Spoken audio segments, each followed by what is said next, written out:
Hello friends, एक बार फिर से स्वागत करता हूं आप सभी का अपने इस यूट्यूब चैनल एससीएस एजुकेशन में। तो अभी हम लोग पढ़ाई करेंगे क्लास 10th के इंग्लिश का जो चैप्टर है सेकंड, उसके हम लोग पूरे समरी को देखेंगे। चैप्टर का नाम हमारा है me and the ecology beat. हमारा चैप्टर का नाम क्या है? Me and the ecology beat.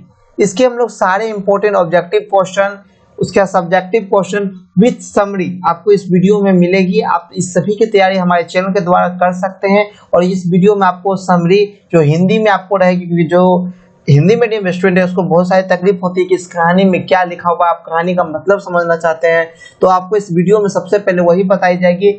उसके बाद कहानी के आधार पर आपका सारा ऑब्जेक्टिव क्वेश्चन है जिसका आंसर आप लोगों को नीचे कमेंट बॉक्स में, लाइव कमेंट बॉक्स में देना है। उसके बाद आपको सब्जेक्टिव क्वेश्चन के आंसर बताए जाएंगे और इस तीनों का अगर आपको पीडीएफ चाहिए तो आप तीनों को वीडियो को हमारे अंत तक बने रहिएगा ताकि आप लोग जान सके इसका पीडीएफ आपको कैसे मिलेगा। तो चलिए हम लोग अपने सेशन को स्टार्ट करते हैं।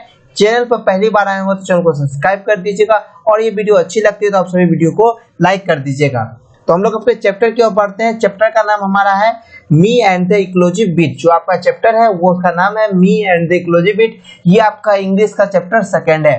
इससे बहुत सारे ऑब्जेक्टिव क्वेश्चन पूछे जाते हैं या पूछे गए हैं क्वेश्चन बैंक में। जो सब्जेक्टिव क्वेश्चन पूछे गए हैं वो भी आपको इस वीडियो के अंत में बताए गए हैं। पहले हम लोग इससे समरी को देखेंगे, वो भी हिंदी में, ये कहानी हमें कहना क्या चाहता है, उसका सभी का हम लोग अर्थ समझेंगे और कहानी पूरी की पूरी कहानी को एक समरी में पढ़ेंगे। अगर आपसे कोई कहा समरी लिखने के लिए तो आप लोग हिंदी में उसका समरी भी लिख सकते हैं या किसी को हिंदी में समझा भी सकते हैं ये कहानी क्या कहता है, तो आपको इसी तरह से इसमें बताई गई है। इसके जो राइटर है हमारे me and the ecology beat, उसके राइटर हैं हमारे जॉन। ये चैप्टर जो है जॉन लेक्जो के द्वारा लिखा गया है। आज जो हम पढ़ने वाले हैं वो चैप्टर है me and the ecology beat, जो लिखा हुआ है जॉन लेक्जो के द्वारा।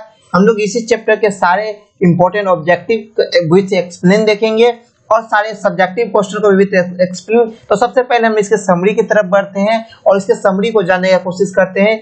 ये chapter me and the ecology beat आखिर कहता क्या है, ये चैप्टर के बारे में बताया क्या गया है, यहाँ इकोलॉजी का मीनिंग क्या है और me and the ecology beat मतलब हम लोग पर्यावरण में कैसे रहते हैं, हम लोग पर्यावरण की सुरक्षा करते हैं या नहीं करते, यही सब के बारे में ये चैप्टर बताया गया है।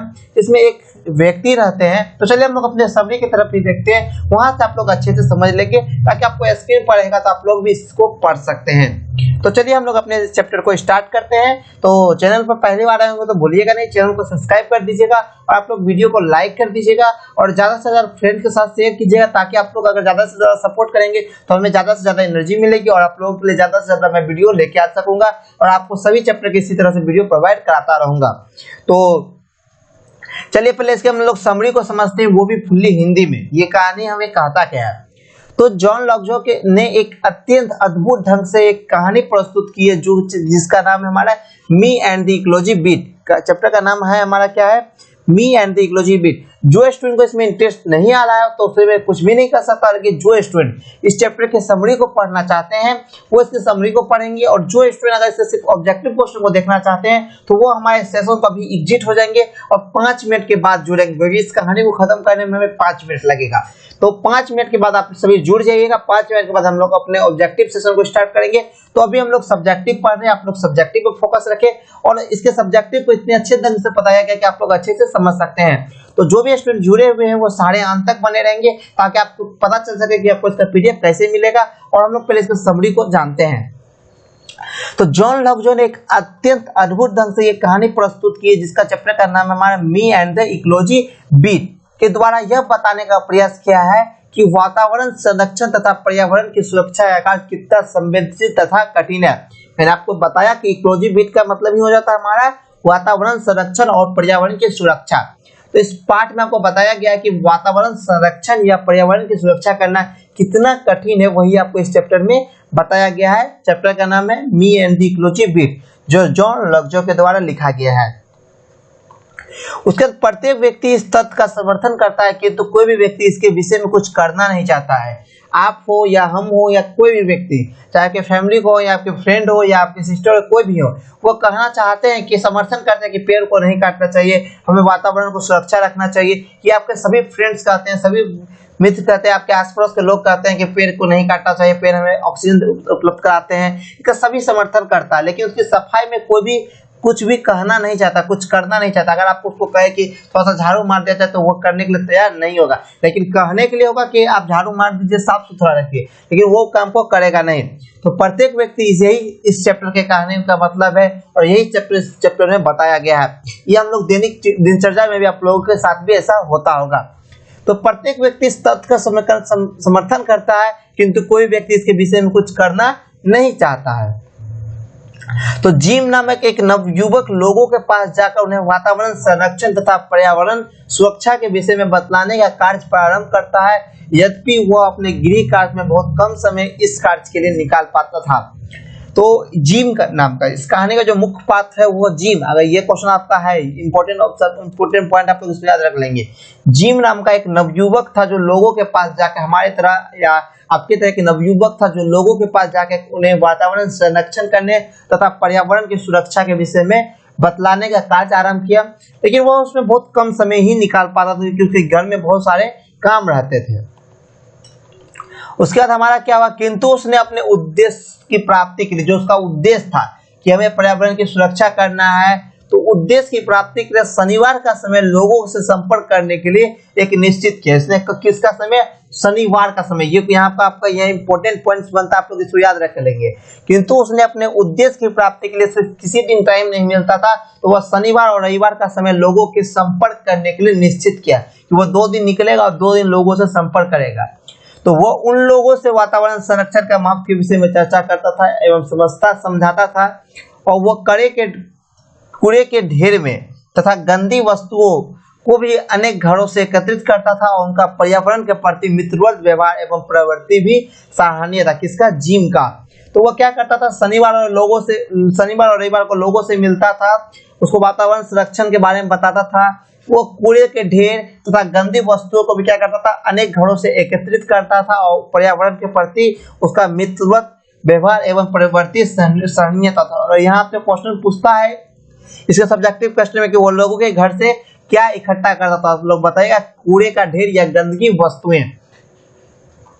तो हम लोग अब इसको एक्सपीरियंस से समझते हैं कि आप एक कहानी का मतलब था, आप लोग इतना भी लिखिएगा तो आपको पूरा का पूरा नंबर नहीं मिलेगा। हम लोग अब पूरे कहानी को समझते हैं, जो 2 मिनट और लगेगा, हम लोग इसे पूरे कहानी को समझ लेंगे, ताकि आप लोगों से ऑब्जेक्टिव कभी पूछे तो आप लोग समझ सकते हैं, या अगर इसका समरी अगर आप लोगों से पूछा तो आप लोग उसका इंग्लिश बनाकर लिख सकते हैं, क्योंकि बहुत सारे स्टूडेंट इंग्लिश बनाकर लिख सकते हैं जब उसको हिंदी पता हो ये कहानी हमें कहता क्या था। अब आप लोगों से कहानी का मतलब समझ गए होंगे कि इस कहानी में मुख्य फोकस जो किया गया है वो पर्यावरण संरक्षण के बारे में बताया गया है, कि सभी लोग बोलते हैं लेकिन करते कोई नहीं है। लेकिन जिम नामक एक व्यक्ति था जिसको सभी दिन नहीं टाइम मिल पाता था, तो वह शनिवार और रविवार को लोगों के घर से कूड़े कचरे को इकट्ठा करता था और लोगों को जागरूक करता था पर्यावरण सुरक्षा के लिए। तो ये समरी आप लोग इसको लिख सकते हैं। तो हम लोग इसके एक्सप्लेन को समझते हैं। तो उसी में हुआ क्या, जो शनिवार को इकट्ठा करने जाता था, तो उसी में हुआ क्या, एक शनिवार को वह मिल विलियम्स के घर पहुंचता है। किसके यहाँ, मिल विलियम। आप लोग इस नाम को याद रखिएगा। एक शनिवार को वह मिल विलियम के घर पहुंचता है, और वह मिल विलियम को अपने घर के पीछे खुले स्थान में वृक्ष की पत्तियों को जलाते हुए देखता है। वह कहाँ पहुंचता है, एक दिन शनिवार को वह एक मिल विलियम नामक व्यक्ति के घर पहुंचता है, और वह मिल विलियम को अपने घर के पिछले खुले स्थान पर वृक्ष की पत्तियों, जिसको हम लोग ट्री लीफ बोलते हैं, तो वृक्ष के पत्तियों को जलाते हुए देखता है। यहाँ आप लोग पॉइंट को याद रखिएगा, किसके पत्ती को, वृक्ष के पत्ती को। तो खुले स्थान में वृक्ष के पत्तियों को जलाते हुए देखता है।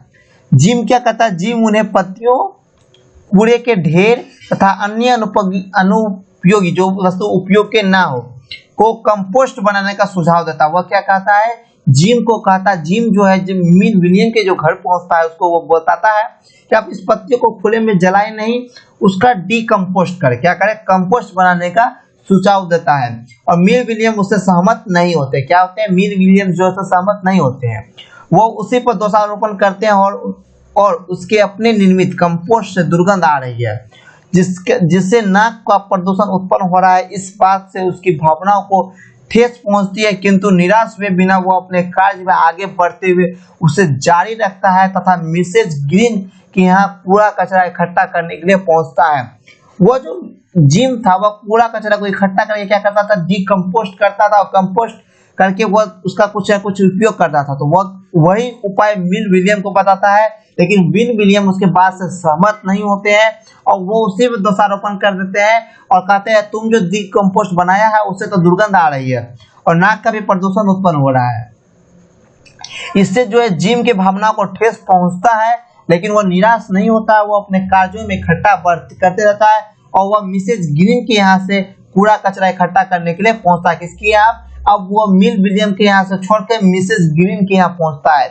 मिल विलियम के यहाँ छोड़ के मिसेज ग्रीन के यहाँ पहुंचा किस लिए? कूड़ा कचरा को इकट्ठा करने के लिए। वो अपने मैदान में गोंद लगे कागज के टुकड़े को फेंकने के लिए जिम को जिम्मेदार ठहराती है और उसके बाद उन टुकड़ों को उठाकर कूड़ा रखे प्लास्टिक बैग में रखने का निर्देश देती है। वह क्या करते हैं? अपने मैदान में गोंद लगे कागज को टुकड़े को फेंकने के लिए किसको जिम्मेदार मानती है? जिम को। और उसके साथ उन टुकड़ों को उठाकर क्या कहते हैं? प्लास्टिक के बैग में रखने का निर्देश देती है तथा उसे यह भी कहती है कि वो अपने कुत्ते के गले में डोरी जंजीर बांध कर रखे। वह क्या कहती है कि उसके साथ उन टुकड़ों को उठाकर वह कूड़ा के प्लास्टिक में निर्देश करते हैं। और जिम के साथ क्या रहता था? जिम के साथ उसका अपना कुत्ता रहता था। क्या कहता था? कुत्ता। ये क्वेश्चन आपसे पूछा जाता है और बहुत ही इंपॉर्टेंट, बहुत ही बार एग्जाम में पूछा भी जाता है कि जिम के पास क्या रहता था। आप लोग बताइएगा। जिम के पास उसका अपना एक कुत्ता डॉग रहता था। आप लोग इसको याद रखेंगे, ये आपका इसमें ऑब्जेक्टिव भी बनेगा जिसका आप लोगों को आंसर देना है। तो बांध कर रखता था और खुला नहीं छोड़े, क्योंकि वो उनके बगीचे में आकर जमीन खोदकर पूरे उद्यान को गंदा कर देता था। तो जिम की नजर अनेक कूड़े के ढेर के बगल में रखे हुए समाचार पत्रों पर पड़ी। वो उन्हें परामर्श देता है कि इन अखबारों तथा एल्युमिनियम के टुकड़े को इकट्ठा कर उसे नया कागज एल्युमिनियम बनाया जा सके। उसके क्या करते? जब वो बगीचे में खोद के उद्यान गंदा कर देता है, उसके बगीचों खुला नहीं छोड़े, क्योंकि वो उनके बगीचों में क्या करते हैं? जमीन खोद के वो पूरा उद्यान गंदा कर देता है। तो जिम की नजर उसी समय कूड़े के ढेर के बगल में रखे हुए समाचार पत्रों न्यूज़पेपर पर पड़ती है और वो उन्हें परामर्श देता है कि वह उन अखबारों तथा एल्युमिनियम के टुकड़े को इकट्ठा करे और उसे नए कागज एल्युमिनियम बनाया जा सके। तो श्रीमती ग्रीन को पर्यावरण सुरक्षा के लिए कार्य करने के लिए सहमत करने में असफल रहता। तो यहाँ भी वह असफल रहा। इसके पश्चात वह मिस जॉनसन के घर जाता है और वो अपने कार से पोस्ट ऑफिस जाने के लिए तैयार हो रहे थे। तो वो वहां के निकट 2 ब्लॉक की दूरी पर स्थित है। तो वो फिर से उससे पसंद हुआ कहा था मिस जॉनसन के घर जाता है। कहा? मिस जॉनसन के घर फिर पहुंचता है, लेकिन वो अपनी कार से कहां जाने के लिए? पोस्ट ऑफिस जाने के लिए तैयार हो रहा था। मिस जॉनसन जो है वो अपने कार से पोस्ट ऑफिस जाने के लिए तैयार हो रहा था। ये आपका इंपॉर्टेंट पॉइंट है। इससे भी एक सब्जेक्टिव क्वेश्चन आपसे बन रहा है और आप ऑब्जेक्टिव क्वेश्चन बन रहा है जो आपसे पूछा जाएगा कि मिस जॉनसन कहाँ जाने के लिए तैयार हो रहे थे। तो मिस जॉनसन पोस्ट ऑफिस जाने के लिए तैयार हो रहे थे और वहां से निकट ही 2 ब्लॉक पर स्थित थी। कहाँ थे? वहां के बगल में ही 2 ब्लॉक को छोड़ के वहां स्थित थी, जस्ट उसके बगल में 2 ब्लॉक में। लेकिन वह किससे जा रहा था? तो वह कार से जा रहा था। तो जिम उनसे कार द्वारा वहां ना जाकर पैदल जाने को कहा था, क्योंकि वो से 2 ब्लॉक दूर था। तो मतलब कि 2 ब्लॉक मतलब आप 2 मील मत कहिए, मतलब 200 मीटर कहिए। तो लेकिन वो जिम उससे क्या कहता है कि आप वहां कार से चले जाइए, मतलब पैदल चले जाइए। सॉरी दोस्तों, वो जिम उससे कहता है कि आप वहां पैदल चले जाइए और वह पर्यावरण जो है प्रदूषित नहीं होता है। लेकिन जिम मिस जॉनसन जो है वह जाने के लिए तैयार नहीं होता है, किंतु ये इसे मानने से इनकार कर देते हैं। उसके साथ ही वो एक छोटे वृक्ष तथा घास को नष्ट करने का उसको दोषी ठहराते हैं तथा जो उसके द्वारा मिस ग्रीन के घर जाने के लिए पगडंडी बनाकर उस पर निरंतर आने का कारण हुआ। लेकिन जिम तथा जॉनसन के बीच लंबी वार्ता के कारण वे पोस्ट ऑफिस नहीं जा पाते हैं।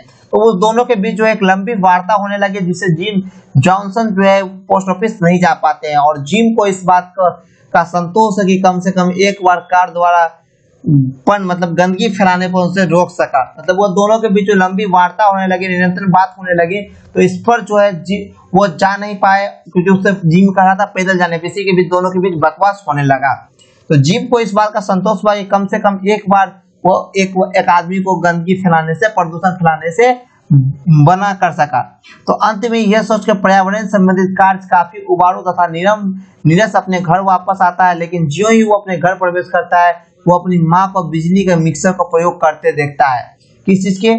वह ज्यों ही घर आता है, उसकी माँ जो है वो उसके अपने घर में बिजली का एक मिक्सर प्रयोग करते हैं। ये भी आपका इंपॉर्टेंट ऑब्जेक्टिव क्वेश्चन बनता है। चलिए आप अभी जस्ट इस लाइन के बाद आप लोग ऑब्जेक्टिव क्वेश्चन की और पढ़ेंगे, और जो जो मैंने हाईलाइटेड किया था वो सारे आपके ऑब्जेक्टिव क्वेश्चन आपसे बनेंगे, और ऑब्जेक्टिव क्वेश्चन वही ऑब्जेक्टिव क्वेश्चन रहेंगे। तो इसको देखता है, माँ को बिजली का मिक्सर प्रयोग करते हुए देखता है, और वो उन्हें कहता है कि वे अपना काम अंडा बनाने वाले उपकरण से करें जिससे बिजली की बचत होती है। तो उसने अपने माँ को भी उपदेश दे दिया कि आप बिजली का बचत कीजिए।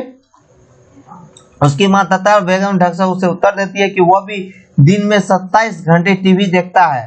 कोई भी उसकी माँ भी उसको बताती है तुम भी तो दिन में 27 घंटे टीवी देखता है, जिसके कारण भी तो बिजली का दुरुपयोग होता है। जिम सोचने लगता है कि कोई भी व्यक्ति पर्यावरण की सुरक्षा के लिए कुछ नहीं करना चाहता, लेकिन केवल वही पर्यावरण सुरक्षा के लिए कार्य करता है। तो जिम को इस बात से एहसास हो जाता है कि कोई भी व्यक्ति पर्यावरण की सुरक्षा के लिए कुछ नहीं करना चाहता है, लेकिन केवल वही पर्यावरण सुरक्षा के लिए कार्य करता है। तो अब हम लोग अपने ऑब्जेक्टिव क्वेश्चन की ओर बढ़ते हैं। तो सबसे पहले आप लोग कमेंट करें कि आपको ये कहानी कैसी लगी। तो आप लोग आगे से ये पर्यावरण सुरक्षा के लिए तत्पर है या नहीं है, पर्यावरण की सुरक्षा आप लोग करना चाहते हैं कि नहीं करना चाहते हैं, आप लोग नीचे कमेंट में लिख के दे, अपना एक्सप्लेनेशन दे कि आप लोगों का इसके विषय में क्या राय है। तो चलिए हम लोग अपने ऑब्जेक्टिव क्वेश्चन की ओर बढ़ते हैं, और सारे ऑब्जेक्टिव क्वेश्चन आपके एग्जाम के लिए बहुत ही इंपॉर्टेंट है और आपके एग्जाम में भी पूछते हैं। तो हम लोगों को 16 मिनट लग गया आपको ये कहानी समझाने में। मैं चाहता था आपको ये अलग ही क्लास में अलग से एक वीडियो अपलोड करके आपको समझा जाता, लेकिन उससे अच्छा है कि आपको जैसे ही आप लोग ये कहानी पढ़े तो आपको ऑब्जेक्टिव क्वेश्चन भी मिल जाए, तो वो आपके लिए ज्यादा ही बेस्ट रहता है। तो चलिए अब हम लोग ऑब्जेक्टिव क्वेश्चन की ओर बढ़ते हैं, जिसका आंसर आप लोगों को देना है। तो आपके सामने सबसे पहले स्क्रीन पर क्वेश्चन है, John Legzo is author of. John Legzo जो किस चीज के लेखक है, कौन से चैप्टर के लेखक है? पहला हमारा है the piece of living, B में हमारा me and the ecology beat, C में हमारा एक्सेप्टेंस स्पीच, और डी में हमारा है नन ऑफ दीज। चैप्टर मतलब कि ये चैप्टर है जो जॉन लेग्जो, इसमें से कौन सा चैप्टर लिखा है, कौन सा लेख लिखे हैं। तो इसका आंसर आप लोग देना चाहिए। जस्ट आप लोग अभी जस्ट इसका आंसर देना चालू किए थे और मैंने कहानी के दौरान आप लोगों को बताया था। तो आप लोग ये जल्दी से बताएं कि इसकी कहानी के लेखक कौन है। जॉन लेग्जो ऑथर आप किस चीज के लेखक है? तो आप सभी अपना आंसर देना चालू कर दिए। तो सभी स्टूडेंट दे रहे हैं इसके, आपके जस्ट अभी हमने पढ़ा था me and the ecology beat. तो आप सभी अपना आंसर सही दे रहे हैं। इसका सही आंसर हम लोगों का होगा me and the ecology beat. ये जो चैप्टर है, ये क्वेश्चन, ये तो आपको बार बार मैंने रिपीट किया कि अगर वो उस कहानी के लेखक कौन है या वो कहानी कौन लिखा है, इसको आप लोग याद कर लेंगे। इससे आपको कम से कम 2 से 3 नंबर आपका फिक्स रहता है। तो John Legzo is author of me and the ecology beat. अब सेकेंड नंबर क्वेश्चन के ऊपर बढ़ते हैं। सेकेंड नंबर क्वेश्चन हमारा कहता है which animal messes up the Miss Grease yard. Miss Grease के जो यार्ड में थे वो कौन से एनिमल रहा करते थे? ए में हमारा है एलिफेंट, बी में हमारा है मंकी, सी में हमारा है डॉग, और डी में हमारा है लायन। अब मिस ग्रीन के यार्ड में कौन से जानवर रहते थे? ए में हमारा है एलिफेंट, बी में हमारा है मंकी, सी में हमारा है डॉग, और डी में है लायन। तो जस्ट अभी आप लोगों को बताया गया था, तो आप लोग इस क्वेश्चन का आंसर देना चालू करें। Which animal mess up mister Greek yard? Which animals mess up miss Greek yard? Miss green yard के मेस में मतलब भोजनालय में कौन से जानवर थे? ए में हमारा एलिफेंट, बी में हमारा है मंकी, सी में हमारा है डॉग, और डी में हमारा है लायन। तो इस क्वेश्चन का आंसर आप लोग देना चालू करें कि मिस ग्रीन के जो मेस थे उसमें कौन से जानवर थे। तो आप सभी अपना आंसर देना चालू कर दिए। तो बहुत सारे स्टूडेंट सी दे रहे, तो बिल्कुल आप सभी का सी सही है। इसका सही आंसर होगा हमारा सी डॉग। क्या होगा? बिल्कुल आप सभी अपना सही आंसर दे रहे हैं, तो इसका सही आंसर होगा हमारा डॉग। अब अपने हम थर्ड नंबर क्वेश्चन की ओर बढ़ते हैं। थर्ड नंबर क्वेश्चन हमारा है इन दी लेसन। ये लेसन में the narrator talks about how he advise everybody what they should do not protect that. ये चैप्टर में हमारा कहता है मतलब कि नरेटर जो है, मतलब लेखक जो है, वो क्या कहना चाहता है कि एडवाइस सभी देते हैं, मतलब किस चीज की एडवाइस सभी देते हैं पर करना कोई नहीं चाहता है। Should do to protect the. तो इस पार्ट के आधार पर जो है लेखक जो कहना चाहता है कि हर किसी को सलाह देता है पर क्या करना चाहिए कोई नहीं बताता है। तो किसके बारे में? मतलब सलाह सभी कोई देता है लेकिन करना कोई नहीं चाहता है। तो ये लेखक किसके बारे में कहते हैं? ए में हमारा है एल्डरिटी, बी में हमारा है इकोलॉजी, सी में हमारा है चिल्ड्रन, और डी में हमारा है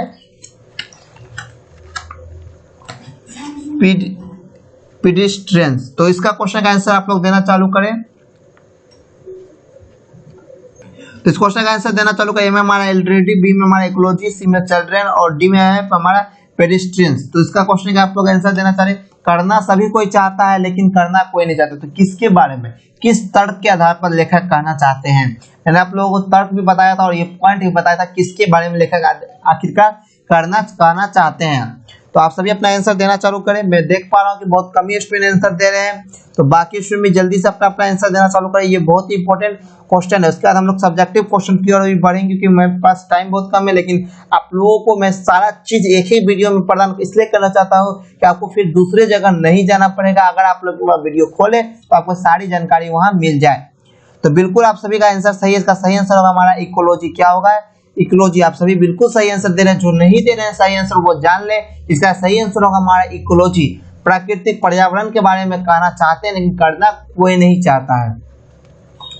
अब हमारा 4 नंबर क्वेश्चन है, the narrator told mister Wills not we burn lips as it is best of for the air and ecology. लेखक जो है मिस्टर विल्स से क्या चीज पत्तियां जलाने के लिए नहीं कहता, क्योंकि जो है पत्तियां जो हमारे एयर को एंड इकोलॉजी को मतलब वातावरण को क्या करती है।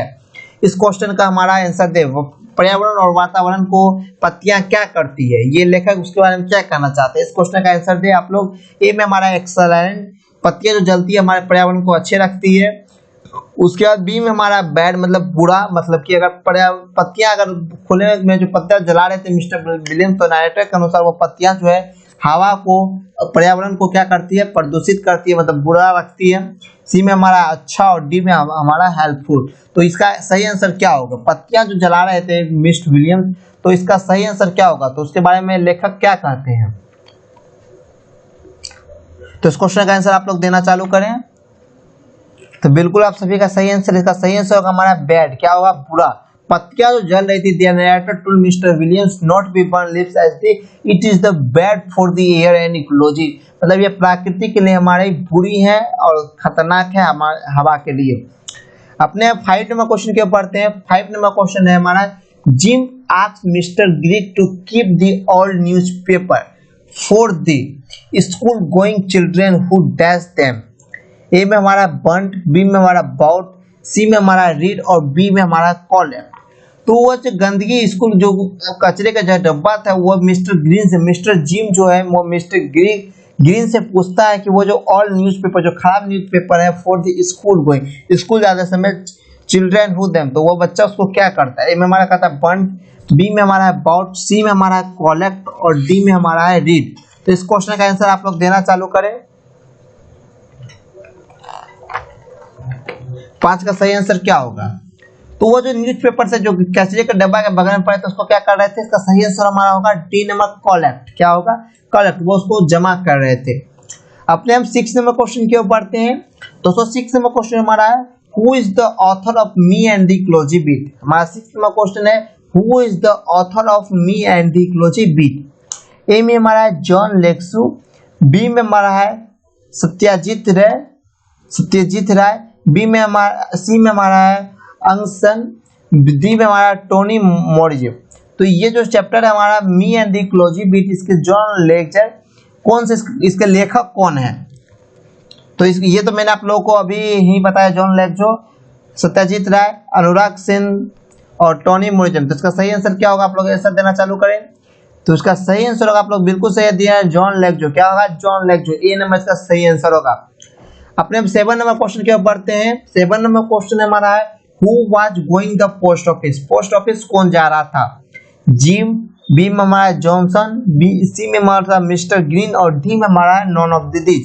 तो मैंने अभी आप लोगों को पॉइंट करके बताया था कि पोस्ट ऑफिस कौन जा रहा था। तो इस क्वेश्चन जिम जा रहा था कि जॉनसन जा रहा था, मिस्टर ग्रीन जा रहा था या नॉन ऑफ दिस में से कोई नहीं। तो पोस्ट ऑफिस कौन जा रहा था? आप लोग इसका आंसर देना चालू करें। तो आप सभी आंसर बी दे रहे हैं। आंसर बहुत सारे स्टूडेंट का बी दे रहे हैं, तो बिल्कुल आप सभी का सही है। इसका सही आंसर होगा हमारा जॉनसन। क्या होगा? जॉनसन। पोस्ट ऑफिस कौन जा रहा था? जॉनसन। किस लिए जा रहा था? वो एक पथ के लिए जो उसके घर से 2 मील की दूरी पर था, लेकिन जिम उससे वहां कह रहा था जाने के लिए, पैदल जाने के लिए कहा था, जिससे वो उससे प्रदूषण ना हो सके। अब हमारा 8 नंबर क्वेश्चन है, who use the electric mixer. Electric mixer कौन यूज कर रहा था? इलेक्ट्रिक मिक्सर जो इसको कौन उपयोग कर रहा था?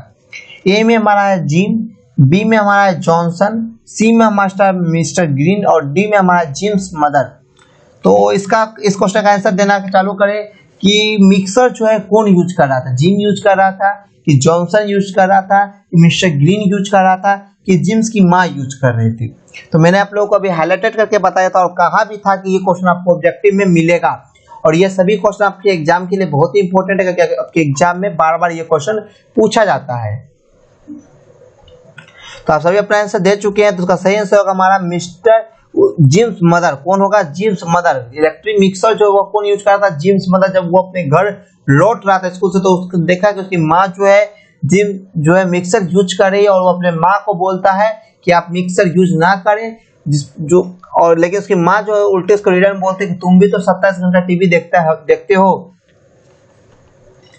अब हमारा 9 नंबर क्वेश्चन है, what did the author do for environment. Environment के लिए लेखक क्या करना चाहता है?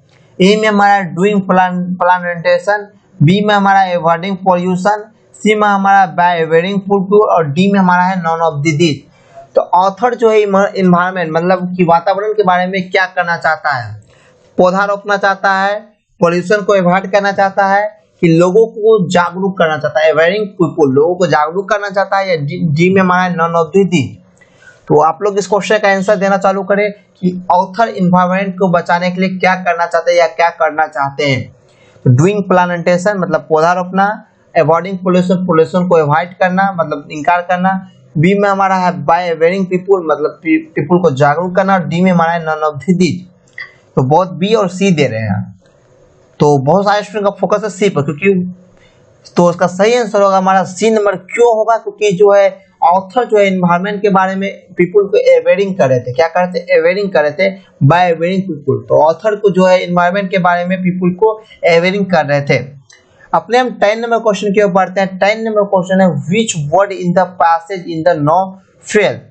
इसमें जो है passage in the no has failed, failed का मतलब क्या होता है? ए में हमारा कंपोस्ट, बी में हमारा इकोलॉजी, सी में हमारा गार्बेज और डी में हमारा है फर्टिलाइजर। तो which word is the passage in know as filth?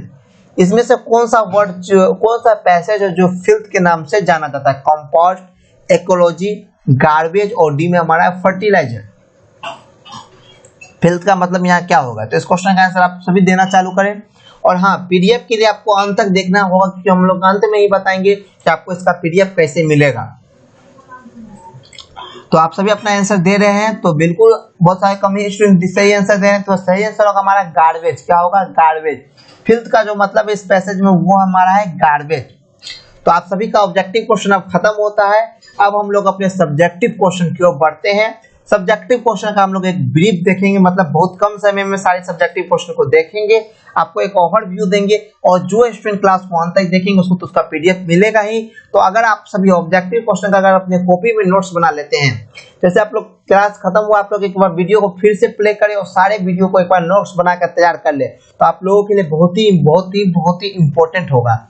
तो हम लोग अपने सब्जेक्टिव क्वेश्चन की ओर बढ़ते हैं विथ किस ईयर में पूछा गया है, और आपके बुक भी अगर आपके पास बुक अवेलेबल है इंग्लिश का तो आप लोग सेकंड चैप्टर में क्वेश्चन आंसर पेज को उल्टा लेंगे, उन सारे क्वेश्चन का आंसर आपको इस वीडियो में दिए गए हैं। तो चलिए हम लोग सब्जेक्टिव क्वेश्चन की ओर बढ़ते हैं। सब्जेक्टिव क्वेश्चन पहला है हमारा, what is the ecology. Ecology क्या होता है और it is the essential of preservative, ये किस प्रकार से एसेंशियल है, मतलब एसेंशियल सर्विस में किस तरह से आता है। तो ये क्वेश्चन आपके एग्जाम में 2017 में पूछे गए हैं। तो इसका जो आंसर होगा वो आपके सामने है। Ecology means the natural relationship between living things and the environment. Ecology का मतलब हमारा क्या होता है, जो चैप्टर है what is the ecology and it is the essential preservative. इसका आंसर आप लोग लिख सकते हैं, ecology means the natural relationship between living things and the environment. Ecology का जो मतलब होता है वो हमारा होता है उस समय जो धरती पर जो लिविंग थी मतलब जीवित व्यक्ति है और वो जो वातावरण है, इससे हमारा मतलब करता है इकोलॉजी का मतलब होता है।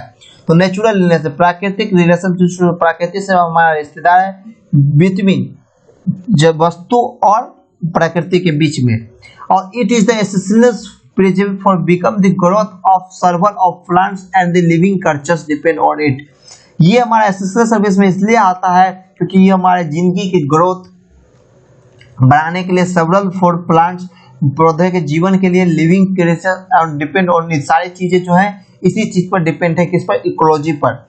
और ecological imbalance has created serious problems and the modern age. Ecological जो है हमारे आने वाले समय में बहुत सारे, मतलब अभी की एज में बहुत ज्यादा प्रॉब्लम क्रिएट करने वाला है, वो भी सीरियस प्रॉब्लम। हम लोग बहुत सारे चीज को प्रदूषण कर रहे हैं, तो यही हमारे लेखक करना चाहते हैं। वो हमारे बहुत ज्यादा ही इंपॉर्टेंट है हमारे ग्रोथ एंड सर्वाइवल के लिए। तो ये आपका पहला क्वेश्चन रहा। अब अपने हम सेकंड नंबर क्वेश्चन की ओर बढ़ते हैं।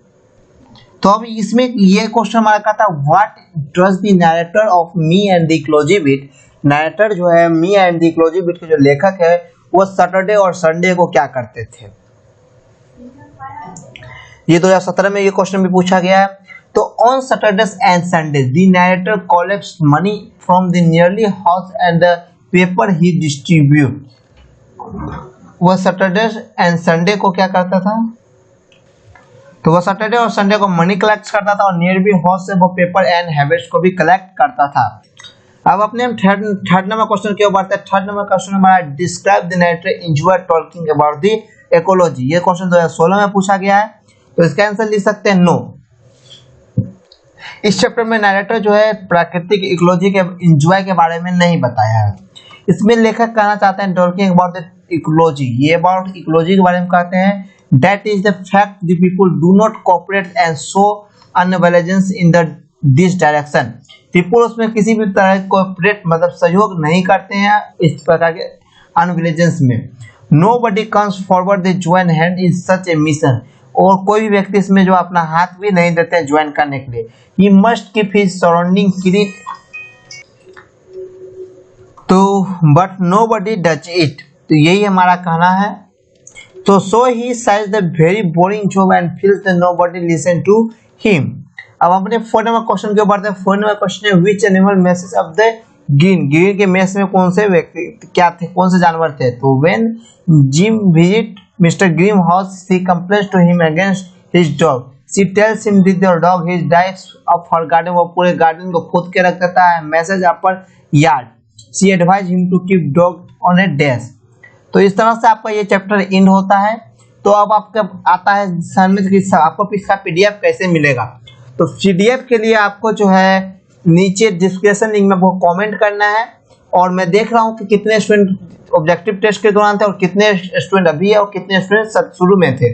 तो ये सारे स्टूडेंट के हिसाब से अभी जितने स्टूडेंट क्लास कर रहे हैं वो अपना अटेंडेंस मतलब कि अपना एक नाम से नीचे जल्दी से अपना कमेंट कर दे। जितना देर हमारा समय लगेगा तो आप लोग 1 सेकेंड मतलब 2 सेकेंड आप लोगों को लगेगा, जल्दी से आप लोग सिर्फ अपने नाम को कमेंट कर देंगे, सिर्फ अपने नाम को कमेंट करेंगे। और पीडीएफ के लिए आप हमारे व्हाट्सएप नंबर जो हमारा है 9572222339 पर अपने इस नाम के साथ हमें मैसेज करेंगे तो आपको इसका पीडीएफ मिल जाएगा। इस नंबर या नीचे डिस्क्रिप्शन में हमारे ग्रुप का लिंक या हमारा नंबर दिया हुआ है, आप इस नंबर पे मैसेज कीजिएगा तो आपको इसका पीडीएफ मिल जाएगा, आपको इसका पीडीएफ मिलेगा। और अगर वीडियो अच्छी लगती है आप सभी को तो वीडियो को लाइक कर दीजिए, क्योंकि आपका सपोर्ट हमें सबसे ज्यादा जरूरी है। मैं आपके लिए मेहनत करता हूं तो आपको भी आपका सपोर्ट भी हमारे लिए जरूरी है। तो अगर ये वीडियो आपको अच्छी लगे तो वीडियो को लाइक कर दीजिएगा और चैनल पर पहली बार आए होंगे तो चैनल को सब्सक्राइब भी कीजिएगा और इस वीडियो को ज्यादा से ज्यादा शेयर भी कीजिएगा ताकि आपके सारे दोस्त भी इस वीडियो को जान सके। तो चैनल को सब्सक्राइब करना भी नहीं भूलिएगा। तो अब हमारा कल संडे है, संडे का टेस्ट कैसे देना है तो ये आप हमारे 8 बजे की क्लास में ये सारी चीजें को जान सकते हैं। तो शाम में 8 बजे की क्लास को आप सभी ज्वाइन करना ना भूलिएगा। उसमें आपको टेस्ट बताया जाएगा कि संडे को आपको टेस्ट कैसे देना है या संडे का टेस्ट आपको किस तरह से होगा, ये आपको कल मतलब कि आज 8 बजे शाम में बताया जाएगा। तो आज 8 बजे शाम के फिजिक्स की क्लास को आप सभी ज्वाइन कीजिए और उसमें जानिए। तो बहुत कम स्टूडेंट लगता है, आप सभी वीडियो को लाइक कर दीजिए। फिर से मैं सभी का स्क्रीनशॉट ले लिया हूँ। पीडीएफ के लिए आप लोग हमें कमेंट कर दीजिएगा, आप मतलब कि आप हमें अपने नाम के साथ जो है मैसेज कर दीजिएगा। मैं यहाँ से मिलाकर आपको उसका पीडीएफ दे दूंगा अगर आप शुरू और अभी दोनों में प्रेजेंट होंगे तो चलिए दोस्तों मिलते हैं शाम में 8 बजे, तब तक के लिए बाय।